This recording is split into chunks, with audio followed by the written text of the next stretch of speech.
రెండు తెలుగు రాష్ట్రాల మధ్య ఈ మధ్య జరుగుతున్న చర్చ నీటిపారుదల రంగం లేదా ఇరిగేషన్ ప్రాజెక్టులకు సంబంధించింది. బనకచెర్ల విషయంలో అధికారంలో కేంద్రంలో బీజేపీ ఉన్నది, రాష్ట్రంలో అధికారంలోకి రావాలనుకుంటున్నారు. ఒక స్పష్టత ఇవ్వచ్చు కదా. ఈ రెండు రాష్ట్రాల మధ్య ఎందుకు డిస్కషన్కి అవకాశం ఇవ్వడం, ఏంది రీజన్? ఇప్పుడు ఈ రెండు రాష్ట్రాల మధ్య ఉన్న జల వివాదం అనేది ఈ ఆడిది కాదు. జల వివాదం నీళ్లు నిధులు నియామకాల మీద అయిన పంచాయతీ తెలంగాణ పంచాయతీ.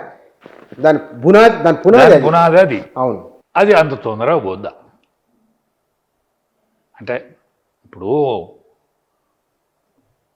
వాడు లీడర్ దోచుకున్నాడా, లేకపోతే ఎంప్లాయీ పక్షపాతం పట్టిండా, లేకపోతే సాంకేతిక నిపుణుడు చేసిన అన్యాయమా, లేకపోతే ఇంజనీర్ మహిమా, లేకపోతే కాంట్రాక్టర్ మహిమా, ఇవన్నీ అంత తొందరగా మలుగుతాయి.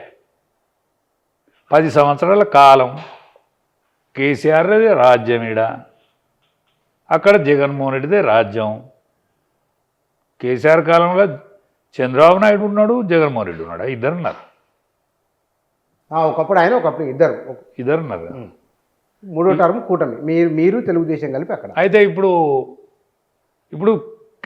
చంద్రబాబు నాయుడు మీద పరాభవంతో పుట్టిన పంచాయతే కదా కేసీఆర్ ప్రాణం పోసింది. పరాభవం, చంద్రబాబు నాయుడు చేసిన పరాభవం, ట్రాన్స్పోర్ట్ మినిస్టర్గా వెలిగిన వెలుగును ఉపసభాపతిగా ఏమీ పని లేనుడిగా చేతలుడిగిన పోస్ట్ ఇచ్చిండు. గౌరవమైన పోస్టే కానీ చేతలుడిగిన పోస్టు. అప్పుడే కదా అసలు ఏది ఎంకులాడితే చంద్రబాబు నాయుడు దిగుతాడు అనే అటువంటి ఆ మెదడుకు పదని పెట్టిన టైం అదే కదా. అయినా ఇక చంద్రబాబు నాయుడు ఓ దిక్క, ఈయనో దిక్క, ఈయన తెలంగాణ సాధించే, ఈయన ముఖ్యమంత్రి, ఆయన అప్పుడు ముఖ్యమంత్రి ఉండే. ఇది సాగుతుంది అంత తొందరగా? అచ్చా పైకి పంచాయతీ, లోపల గుసగుసే కదా. అట్లా కాదు. బీజేపీ కిషన్ రెడ్డి అక్కడ వెళ్ళి కేంద్ర మంత్రిని అడుగు, ఈయన్నే కేంద్ర మంత్రివర్గంలో ఉన్నారు, ఇద్దరిని పిలిపించి మాట్లాడించి పరిష్కారం చేస్తే అయిపోతుంది కదా. కిషన్ రెడ్డి మీదకి నెట్టుడేందుకు? ఇద్దరు ముఖ్యమంత్రులు మాట్లాడుకోవచ్చు కదా. కిషన్ రెడ్డి పంచాయతీ చేసేంత పెద్ద మనిషి అధికారం ఎంత ఉన్నదో తెలియదు నాకు. కిషన్ రెడ్డి పిలిస్తే ఇద్దరు ముఖ్యమంత్రులు పోయి గద గద గద గద గద గద వనుకుంటా, ఈ కుర్చీ నొగలు, ఆ కుర్చీ నొగలు, నేను కిషన్ రెడ్డి చెప్తానా అనే కాడ ఉంటే మంచిగానే ఉంటుంది. కానీ భారత ప్రధానమంత్రి కూడా మర్యాదకే కట్టుబడి ఉంటాడు. కాబట్టి కిషన్ రెడ్డి చేయాలనేది నెపం మంచిదా అన్న? పాపం కిషన్ రెడ్డి మర్యాదస్తుడు, నోట్ల మాట బయటికి రాదు, తిట్టినానా వెతోడు, మరి అందులో మర్యాదస్తుడు, తిట్టినానా వెటోడు. ఈ నవ్వేటోడిని పట్టుకొని బదనాన్ని చేస్తే ఏమవుతుంది?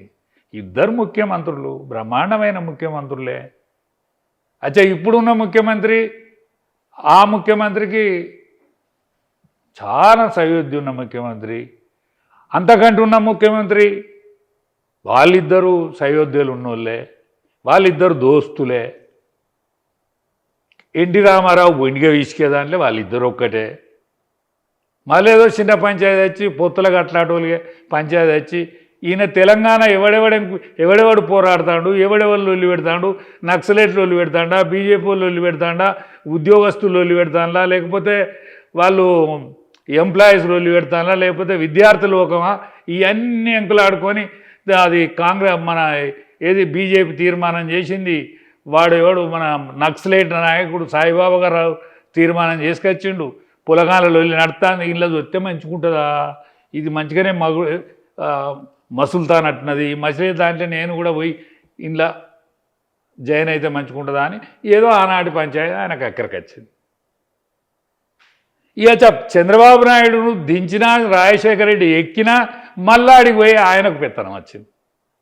ఇద్దరు మరి పెత్తందారులు వాళ్ళు ఇద్దరు మాట్లాడుకొని మరి ఈ నీళ్ళ పంచాయతీ ఎన్ని రోజులు ఉంచుకుందామే, నీళ్ళ పంచాయతీ కోసం నీ దగ్గర సబార్డినేట్ ఉన్నటువంటి మంత్రిగా నేను అసోంటిది ముఖ్యమంత్రిని అయితిని, మళ్ళీ ఆయన రాజశేఖర రెడ్డి మంత్రిగా ఉన్నా రాజశేఖర రెడ్డి పాపం అంటే కాలమరణం చెందిన ఇంకో కాంగ్రెస్ ముఖ్యమంత్రి అయినా మళ్ళా నువ్వు ఆంధ్రాకు ముఖ్యమంత్రి అయినావు, నేను తెలంగాణకు ముఖ్యమంత్రి అయినా, మన ఇద్దరం కూర్చొని పంచాయతీని కొంచెం దగ్గర తెస్తామని అన్నా అయిపోయా. రేవంత్ రెడ్డి గారు ఆయన శిష్యుడేనా. మళ్ళా ఈయన తోటి రేవంత్ రెడ్డి తోటి నోటుకునేటు కేసు ఎగేసి ఇవన్నీ చిక్కులు పెట్టిన వాళ్ళైనా వాళ్ళిద్దరు సయోధ్యగానులేనా, వాళ్ళిద్దరు కూర్చొని దండం పెడతానా, వాళ్ళిద్దరు కూర్చొని మాట్లాడకుండా మధ్యలో కిషన్ రెడ్డి పాపం అక్కడ ఉండేటోడు ఇంకా కిషన్ రెడ్డి పంచాయతీ కూడా కొడితే ఇక్కడ ఇద్దరు మాట్లాడుకోవడం ఒక విషయం అయితే దానికి అనుమతులు ఇవ్వడం, పర్యావరణ అనుమతులు ఇవ్వాలి, అటవీ అనుమతులు ఇవ్వాలి, ఏమన్నా డబ్బులు ఖర్చు అయితే గవర్నమెంట్ పెట్టుకోవాలి, ఈ ఇరు రాష్ట్రాల మధ్య విభజన చట్టం ఒకటి ఉంది, ఇవన్నీ కూర్చొని సాటప్పుడు కేంద్ర నీటివనరుల శాఖ మంత్రిని కలిసిరు, జలవనరుల శాఖ మంత్రిని కలిసిన వాళ్ళు కేంద్ర ప్రభుత్వమే వచ్చి చొరవ తీసుకొని మాట్లాడవచ్చు కదా అనేది. అంటే బీజేపీకి ఏం బాధ్యత? నేనేమంటానంటే ఒకవేళ కేంద్ర ప్రభుత్వం మాట్లాడేటట్టుంటే మాత్రం ఈ వేదిక విషయం ఈ వేదిక ద్వారా చెప్తానని నేను కిషన్ రెడ్డి గారికి నేను పర్సనల్గా కలిసి కూర్చొని దండం పెట్టి చెప్తా. మన కాడ చిక్కు లేకుండా చేయలే, మీదేం చిక్కు లేకుండా చేయలేదు. ఎందుకంటే రేవంత్ రెడ్డిను ఆయనకి చంద్రబాబు నాయుడు గుసగుసలాడుకుంటారు, వాళ్ళిద్దరు మాట్లాడుకుంటారు, ఏదైనా ఓడగొట్టుకుంటారు. కానీ మన దగ్గర మన మీద బట్టగాల్చి మీద వేయకుండా చూసుకోవాలి సుమా. వాళ్ళిద్దరూ తక్కువ లేం కాదు, ఈయనే ఆయనే బట్టగాల్చి మన మీద వేసేపటికి వేయకుండా చూడాలని నేను కిషన్ రెడ్డి గారితో స్వయంగా చెప్తాను. ఇవి చెప్పండి. ఇంకో మాట, ఈ మధ్య బీజేపీకి సంబంధించి ఒక చర్చ బాగా జరిగింది, రాజాసింగ్ వర్సెస్ కిషన్ రెడ్డి.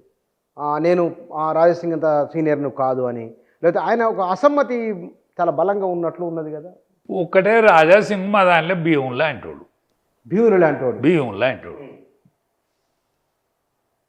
విషయాన్ని కూడా జీర్ణం చేసుకునే బలవంతుడు. విషం చిన్నప్పుడు వాళ్ళు కౌరవులు విషం ఇస్తారు కదా, దుర్యోధనుడు విషం ఇస్తాడు కదా, విషం ఇచ్చినా కూడా భీముడు లోపలి పోతాడు, సముద్రంలో పోతాడు, అటు పోతాడు, మళ్ళా వారెత్తారు. విషం ఇచ్చుడే కాక నీళ్ళలో వారెత్తారు. నీళ్ళల్లో వారేసిన విషయాన్ని జయించి వంతున పాములతో కొట్లాడి వాళ్ళతో వీళ్ళతో కొట్లాడి మళ్ళీ బయటకు మీదకి వస్తాడు. అటువంటి ఆయన రాజాసింగ్, ఆయనకి ఇవ్వాలి అడ్డం. ఓవైసే తట్టుకుంటలేడు ఆయనతోని. ఓవైసం దేశాన్ని బెదిరిస్తాడు, అందరిని బెదిరిస్తాడు, కానీ రాజాసింగ్ను బెదిరియలేడు. మరి అట్లా అంటే మాకు ఓ పాత్ర అటువంటిది కూడా ఎక్కరే కదా అంటానా. వీళ్ళందరితో నెగులాలే, ఓవైస్తో నెగులాలే, ఇక్కడ మన కాంగ్రెస్ పార్టీ ఆయనతో నెగులాలే, టీఆర్ఎస్ పార్టీ ఆయనతో నెగులాలే. రాజాసింగ్కు మరి అటువంటి విద్యలు రాకపోతే ఎట్లా? ఆ విద్యలలో ఇబ్బందులకు గురి చేస్తున్నాడు కదా. కాదన్నా, విద్య వచ్చినోనితో ఇంట్లోని కూడా తిప్పలే ఉంటుంది. విద్య వచ్చినోనికి, సకల విద్యలు వచ్చినోనికి ఇంట్లోనికి కూడా తిప్పలే ఉంటుంది. అబ్బో మామూలు తిప్పలు ఉంటుందా? ఇంట్లోడు కూడా ఇబ్బంది పడేటట్టే ఉంటుంది. కానీ మరి ఎట్లా? మరి దుడ్డు అందుకునేటప్పుడు కిషన్ రెడ్డి సాబ్ దుడ్డు అందుకొని పోతాడా? గైడర్ దుడ్డు అందుకొని పోతాడా? మా బండి సంజయ్ గారు ఉన్నారు. బండి సంజయ్ గారు హోమ్ మినిస్టరే, సాక్షాత్ హోమ్ మినిస్టర్. ఆయన కూడా చేయని పనులు రాజాసింగ్ చేయగలుగుతాడు. ఆ పాత బస్తీలు ఎవరిని గులాలే. అటువంటి అప్పుడు అన్నీ అంటుతాయి కదా అన్న, అదొకటి ఇదొకటి అదొకటి అంటుతుంది. అయినంత మాత్రం దాని పేరు అసమ్మతి అనకూడదు కూడా. ఇక బీజేపీలకు ఇంతంత సిచ్చు పుడితే, అరే క్రమశిక్షణ పార్టీకి కూడా సిచ్చు పుట్టుడు కరెక్ట్ కాదు కదా అని మన ఈ మీ ఇలాంటి స్వేచ్ఛావాదులు ఉంటారు కదా. అంటే ఇది అంటేనే స్వేచ్ఛ. ఎంత మాత్రం జరిగినట్టు చెప్పగలిగిన స్వేచ్ఛ కలిగిన ప్రజాస్వామ్యం మనది.